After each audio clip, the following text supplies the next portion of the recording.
So that one hit, and here's what the problem was. They had this for sale for $103,000. This lot at the time, I think, was probably worth $40,000. Oh, so this was a lot for that house. Yeah, but they were only asking 103 total. For everything. For everything. For the adjacent house? Yeah, the adjacent house, and then it had this lot. So this is like your last one. Yeah, and by the time we put this listing in, this had been listed over 100 days.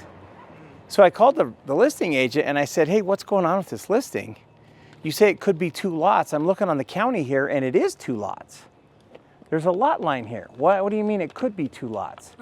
And he goes, well, we put it that way because the city says it's not buildable. So I had what problem at one of the earlier properties today? Frontage. I had what problem earlier than that?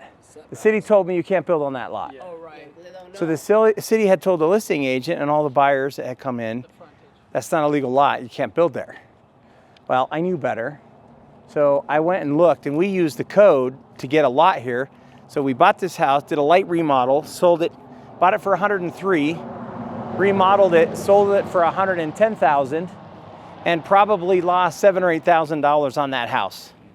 Except for we had a free building lot that we didn't pay for. So that was very profitable for us. So we had a building lot here. Now, here was the problem. So this area requires a 2-car garage. And any 2-car garage in this area, and at that time, required a 25-foot setback from the front and a 20-foot setback in the back. So we only had like 57 feet. So when you go 25 in the front, 25 in the back, that's 45, and you have a 12-foot garage. That's not big enough for a garage. And the minimum required size for a garage, nobody could build. So what do you see here? 2-story. Do you see a house with a garage? Yes. Yeah. Is it a 2-car garage?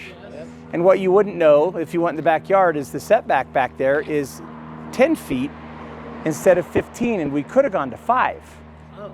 And the reason was the city said if the garage is detached, it doesn't have to have a 20-foot setback in the back anymore. It could go down to 5 feet.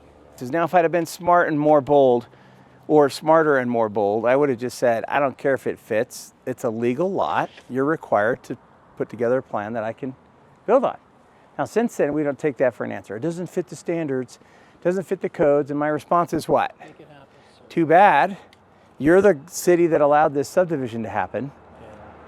It's a requirement by law that you let me build here. So let's sit down and figure out a plan. But this one we finagled. Literally the difference between building this house with a free lot or not was the attached garage versus non-attached garage.